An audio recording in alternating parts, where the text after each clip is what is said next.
And now, live from the studios of Freedom's Phoenix, Ernest Hancock. To boldly go where no man has gone before.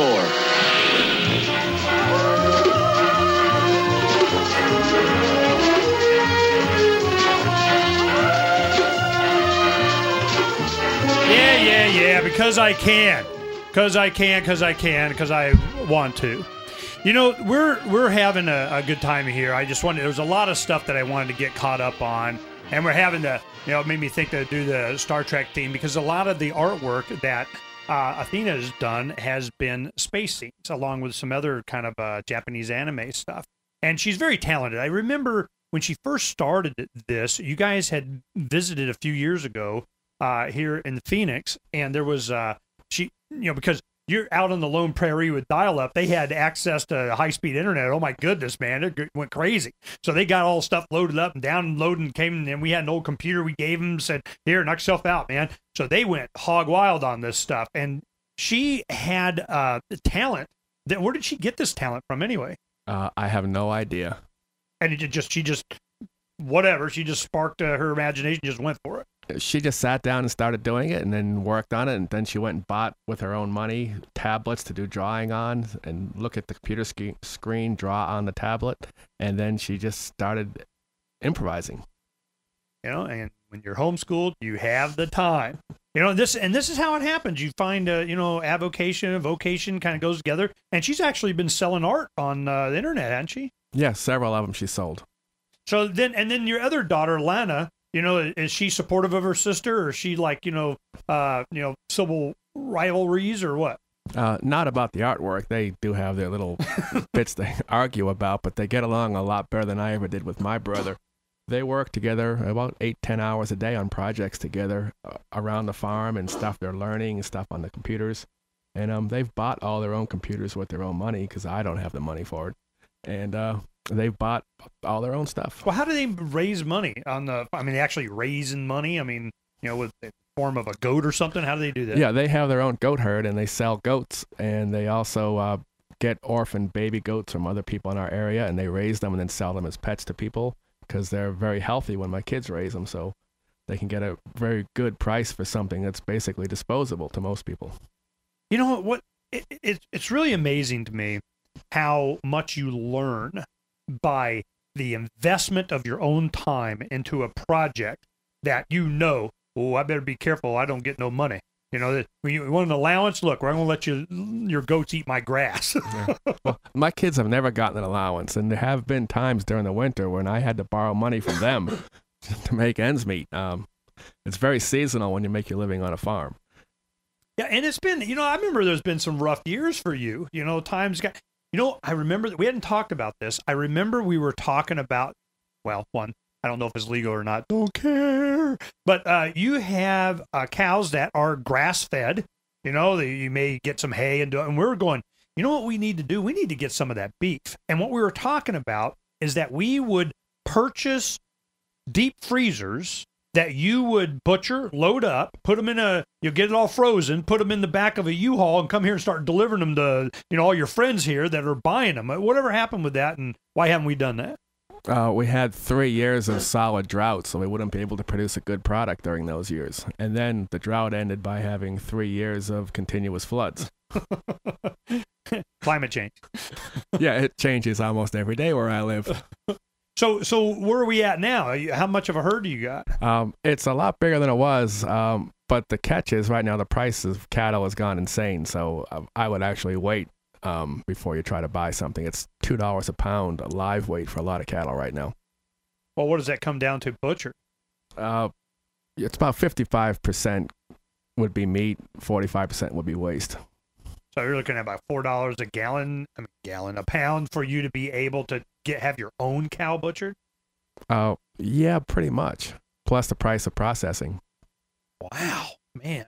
So you got some bank sitting in the field? Are you ready to, thin out the herd or what? I'm about as rich as I've ever been, but it's all walking around the yard right now.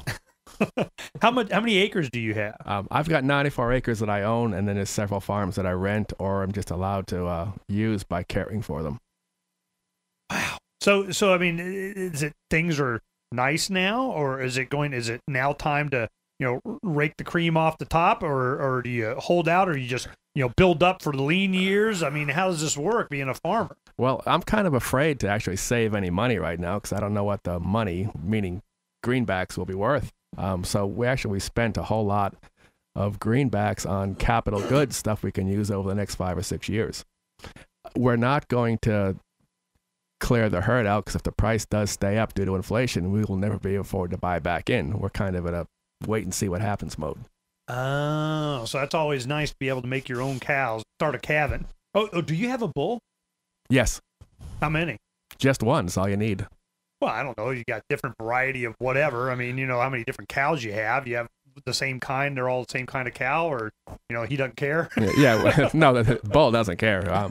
He's a big black Angus bull. We've had him for 4 years now, and we're holding back heifers and building the herd up. Same thing we're doing with goats. Price of goats has gone insane. My daughters are pretty wealthy right now themselves on their goat herd because prices are bringing over $2.20 a pound for what used to be 70 cents a pound 2 years ago. Wow. But, I mean, this could change. All of a sudden it gets to a drought. People can't keep them. They want to sell them. They start going to market. They flood it. Then you got inflation to deal with and blah, blah, blah, blah, blah. I mean, the kids start learning some economics, too, I would imagine. Yeah, they have learned. They've missed the high price occasionally and been kind of upset about it, or they've been the last person to sell something at the auction barn, so they got the bad price. They've learned to get in early, pay the auctioneer to haul the stuff in there. He makes his $75 and put your cows through sooner because he brought him in a day earlier. You learn all these little things the hard way. Real life. Pretty much. Okay. That's how we raised the kids. It was always real life. Never lied to them. Something dies, they know the circle of life. One other thing. Are you comfortable talking about primers? I want to. Oh, sure. Go ahead. Okay. I got to tell this story. All right, you guys like this. In the 90s, when reloading was becoming a big deal, during the militia days and all that kind of stuff, Dillon reloading equipment is what a lot of people have. And they're here in Scottsdale, and we know the owners, the people. I mean, we go in and buying stuff all the time. They didn't have, they're big NRA Republican guys, so they didn't love libertarians as much then as they do now. But, they were all, got vote Republican. We're like, seriously? So what happened was, people were really, getting into, ammo shortages. We still were in Kosovo and doing all the same kind of stuff that's going on now or last few years. It was difficult to get hold of primers. They were going the assault weapons ban. They had, all this stuff. It's the same old, goes in cycles. Well, what Greg did, he goes, what can we put our cash into? Is it, silver, gold, some commodity, something that you can have, something that it's fungible. You can chop it in half. You can sell pieces of it, use it as change in your pocket or whatever. Greg came up with the idea. You know what I'm going to do? I'm going to buy barrels and barrels of reloading primers. And, I'm going, okay, yeah, I can see, it'll shoot up in price, and a lot of people are like, come on, Greg, you seriously? Are you going to be hauling that stuff around? Well, he did. Who's the man now? Tell me how that worked out for you. Well, I used to say that primers were the pennies of the future. And I just bought lots of them. They come in a little box with 100 in it. And then I think there's 10 in a bigger box and 10 in a bigger box. And they went up in value about tenfold at least since I bought them. And you still have them? I have most of them. I let a few go to a friend who was reloading ammunition for guys who went to Knob Creek. And the rest I just still have, and they're just going up in value, and they're probably good for 50 years. Greg, the visionary. So you gotta keep, they say keep your powder dry. Well, you gotta keep your primers dry, So how do you store them?